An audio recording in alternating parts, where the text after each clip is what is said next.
Hello Chambalera, Chambalera, it's me your Kachamba and welcome to my video. So dito sa part na to guys, palabas ako kasi inuutusan ako ni manager.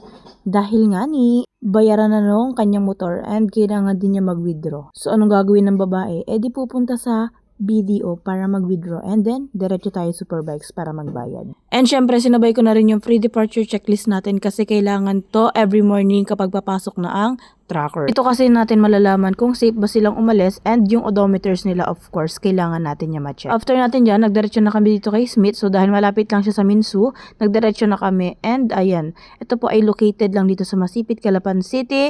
Highway lang po siya and konting lakad lang sa Minsu. After ng lahat, ayan, bumalik na kami. Hindi na ako nakapag-video nung bumili ako ng asukal, nag-withdraw ako and nagbayad ng motor. So nagdire-diretso na kami dito kasi nga ni late na tayo. And pumasok na nga ako dito sa taas. So nasa second floor tayo guys. And may dadaanan talaga tayong hagdan dito be. Ganon.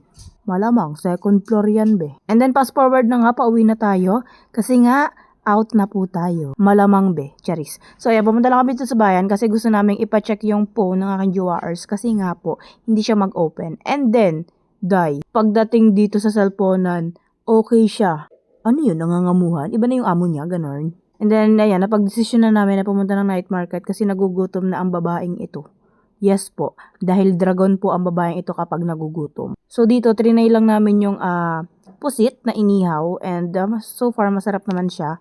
And murang-mura lang day. Nagdiretso rin pala kami sa Peresos guys and hindi na namin na-videohan yung pagpunta namin doon kasi nakalimutan ko na. And of course, dito kami na kumain sa aking ninong kasi miss na namin ang aming ninong.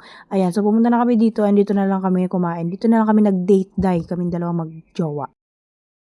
Hello guys, so yun, dumalo kami sa aking ninong. Yan siya guys, ang aming pinakamamahal. Medyo 1 year na siya dito and ilang buwan lang, 2 years na, ang bilis ng panahon. Diba, parang kailan lang kasama namin siya and ngayon, magto 2 years na siya sa October. Mabilis ang araw, maya October na.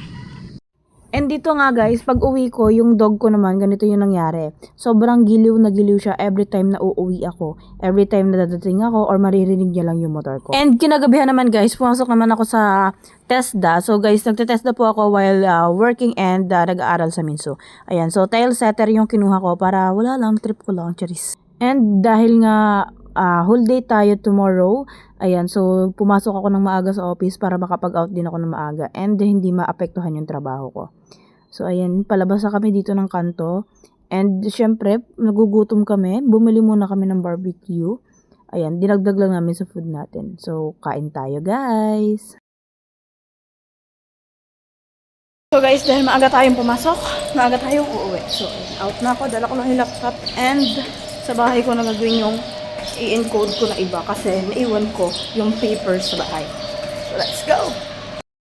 So, ayan na nga guys. Tapos na tayo gumawa nung last na encode ko. So, ito siya guys. So, kakaunti lang naman yung in-encode ko.